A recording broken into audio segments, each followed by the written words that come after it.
جیسا کہ میں نے کہا، میگن برنارڈ کے منہ سے اپنی مقتول بہن کی نسبت ان الفاظ نے مجھے مبہوت کر دیا تھا، لیکن تعجب تھا کہ پوئرو کے چہرے پر حیرت کی ہلکی سی شکن بھی نمودار نہ ہوئی۔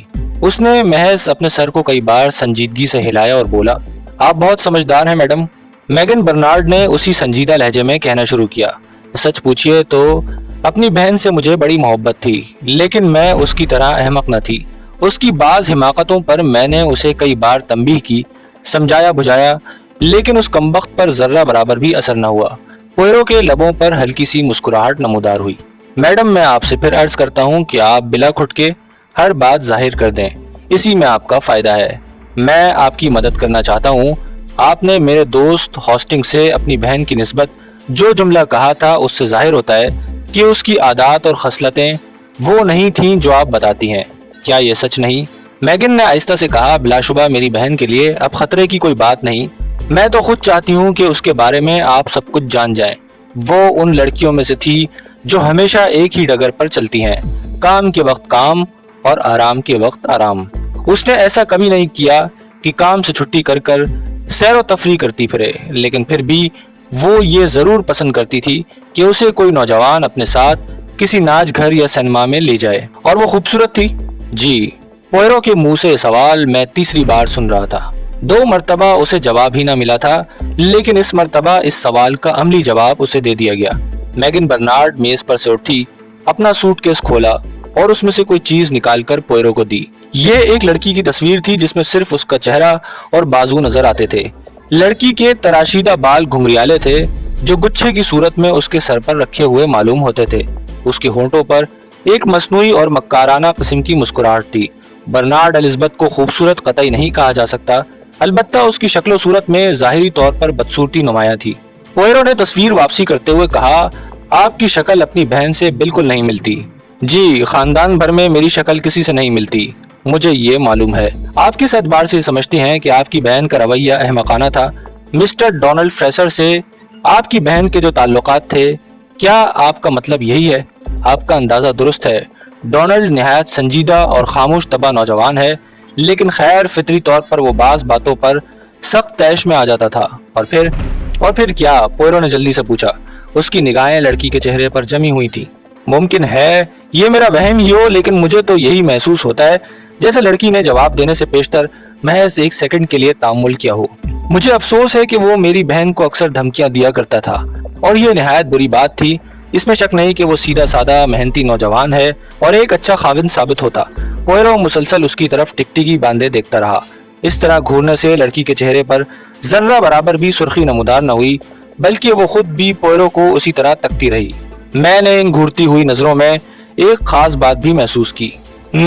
تو یہ بات ہے، پوئرو نے آخر کار کہا، تو آپ سچ نہیں بولیں گی؟ مس میگن نے اپنے کندھے سکیڑے اور اٹھ کر دروازے کی جانب بڑھی۔ جو کچھ میں آپ کی مدد کر سکتی تھی میں نے کر دی ہے، وہ بولی۔ پوئرو کی آواز نے اسے روک دیا۔ ٹھہریے میڈم، ٹھہریے، ابھی آپ کو کچھ بتا دوں، ادھر آئیے۔ نہایت بددلی سے واپسی پلٹی اور کہا، فرمائیے آپ کیا کہنا چاہتے ہیں؟ میری حیرت کی انتہا نہ رہی جب پوئرو نے اسے ABC کے پرسرار خطوط اور اینڈ اوور کیس کی داستان سنانی شروع کی، اور ABC ریلوے گائیڈ کا حوالہ دیا جو لاشوں کے نیچے سے برآمد ہوئی تھی۔ مس میگن کو یہ داستان بلا شبہ بے حد دلچسپ محسوس ہوئی، کیونکہ میں دیکھ رہا تھا کہ حیرت سے اس کا منہ کھلا ہوا تھا، اس کی آنکھیں چمک رہی تھیں۔ پوئرو جب یہ داستان سنا چکا تو وہ بولی، مسٹر پوئرو، کیا یہ تمام واقعات بالکل سچ ہیں؟ ہاں، ان میں ذرہ برابر بھی مبالغہ آمیزی نہیں۔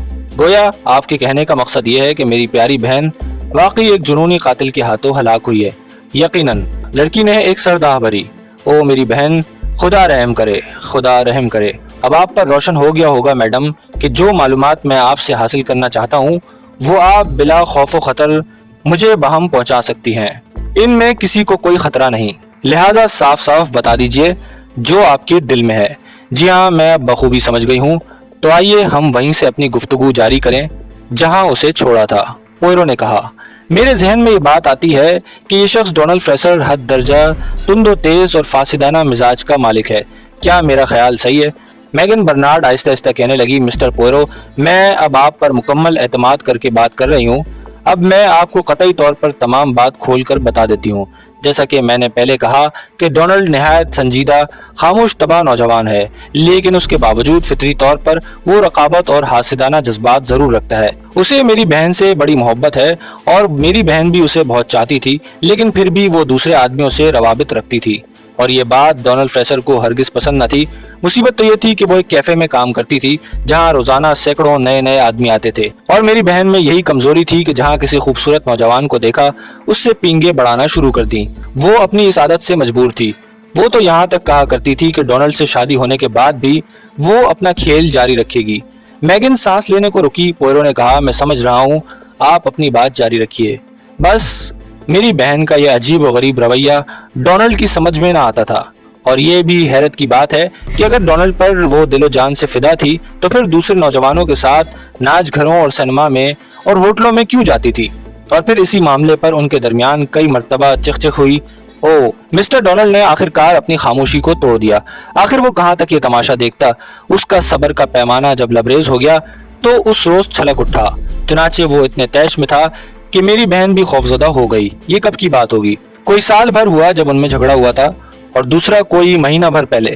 میں اس روز یہاں آئی ہوئی تھی کیونکہ میری چھٹی تھی۔ پھر میں نے ان میں صلح کرا دی، اور جبھی میں نے اپنی بہن کو سمجھانے کی کوشش کی تھی کہ وہ یہ بے وقوفوں والی حرکتیں چھوڑ دے، لیکن وہ بار بار یہی کہتی تھی کہ اس میں کوئی ڈر نہیں، وہ کسی سے نہیں ڈرتی۔ میں خاموش ہو گئی۔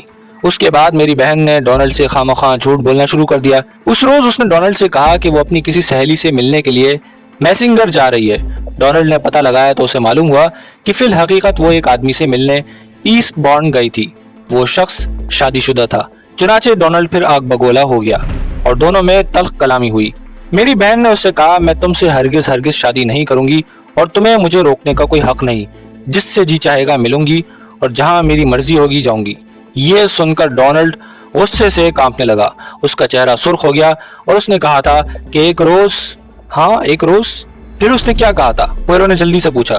اس نے کہا تھا کہ ایک روز میں تجھے قتل کر دوں گا، میگن برنارڈ نے مدھم لہجے میں کہا۔ وہ رک گئی اور پوئرو کی شکل دیکھنے لگی۔ پوئرو نے نہایت فکر مندانہ انداز میں اپنے سر کو کئی بار اس بات میں ہلایا، اور اسی لیے آپ قدرتی طور پر خائف تھیں۔ میں ایک منٹ کے لیے سوچ بھی نہیں سکتی تھی کہ ڈونلڈ ہی نے میری بہن کو قتل کیا ہوگا، لیکن مجھے تو ڈر اس بات کا ہے کہ کہیں اس بیچارے پر نام نہ آ جائے، کیونکہ بہت سے لوگوں نے خود اپنے کانوں سے ڈونلڈ کی دھمکی سنی تھی۔ پوئرو نے دوبارہ اسی انداز میں اپنے سر کو حرکت دی۔ میڈم، آپ کو ہمارے ABC کا شکریہ ادا کرنا چاہیے کہ اس نے قاتلانہ انانیت کے زیر اثر ڈونلڈ کو بچا لیا، ورنہ اسے دنیا کی کوئی طاقت پھانسی کے پھندے سے نہیں بچا سکتی تھی۔ کیا آپ کو علم ہے کہ بیٹی برنارڈ حال ہی میں کسی نئے آدمی سے ملی تھی؟ میگن نے نفی میں سر ہلایا۔ مجھے علم نہیں۔ آپ جانتے ہیں کہ میں بیکس ہل میں نہیں رہتی، لیکن اس بارے میں آپ کی کیا رائے ہے؟ میرا خیال تو یہی ہے کہ اس شادی شدہ آدمی سے وہ نہیں ملی ہوگی، لیکن میں وثوق سے کچھ نہیں کہہ سکتی۔ یہ بھی ممکن ہے کہ اس نے ڈونلڈ سے کچھ اور جھوٹ بولے ہوں، کیونکہ اسے تو ناچ گھروں سنماؤں میں جانے کی لت پڑی ہوئی تھی، اور ڈونلڈ میں اتنے اخراجات برداشت کرنے کی ہمت نہ تھی۔ اگر یہ بات ہے تو یہ بھی تو ممکن ہے کہ آپ کی بہن نے کسی کو اپنا رازدار نہ بنایا ہو۔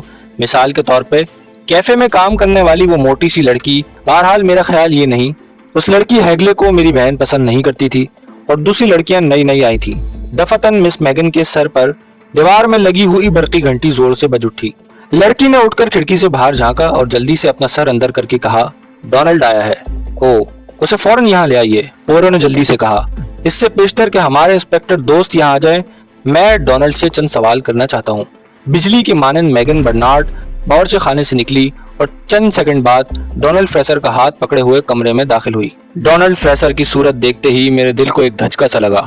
اس کا لاغر سفید چہرہ اور حیران آنکھیں اس حقیقت کی صاف غمازی کرتی تھیں کہ بیٹی برنارڈ کی ناگہانی موت سے اس کو کتنا صدمہ پہنچا ہے۔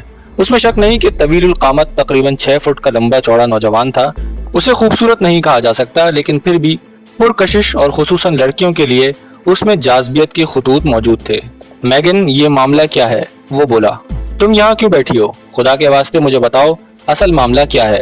میں نے ابھی سنا ہے کہ اس کی آواز جیسے حلق سے نکلنی بند ہو گئی۔ پوئرو نے آگے بڑھ کر ایک کرسی اٹھائی اور نوجوان کو اس پر بیٹھنے کا اشارہ کیا۔ پھر میرے دوست نے اپنی جیب سے برانڈی کی ایک چھوٹی سی شیشی نکالی، الماری کے ایک خانے سے ایک کپ اٹھایا، تھوڑی سی برانڈی اس میں انڈیل کر ڈونلڈ کو دیتے ہوئے کہا، لیجیے مسٹر فریسر، پی جائیے، آپ کی طبیعت کچھ بحال ہو جائے گی۔ نوجوان نے اس کی تعمیل کی۔ برانڈی پیتے ہی نوجوان کے چہرے پر ہلکی سی سرخی نمودار ہوئی۔ وہ کرسی میں سیدھا ہو کر بیٹھ گیا اور ایک بار پھر لڑکی کی جانب مخاطب ہونے کے لیے پلٹا۔ اب وہ قطعی طور پر اپنی حالت پر قابو پا چکا تھا۔ کیا یہ سچ ہے کہ وہ مر گئی؟ اس نے لڑکی سے پوچھا۔ یہ سچ ہے ڈان۔ کیا تم ابھی لندن سے آ رہی ہو؟ ہاں، ابا نے مجھے فون کیا تھا 9:30 کی گاڑی سے، ڈونلڈ نے پوچھا۔ میں حیران تھا کہ اصل معاملے سے اس کا ذہن ہٹ کر غیر اہم باتوں کی طرف کیوں جا رہا ہے۔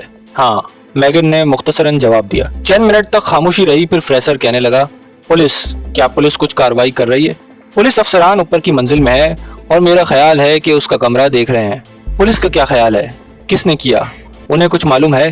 پوئرو اچانک تھوڑا سا آگے جھکا اور ڈونلڈ فریسر سے اس لہجے میں ایک سوال کیا جیسے وہ سوال قطعی غیر ضروری اور بیکار ہو۔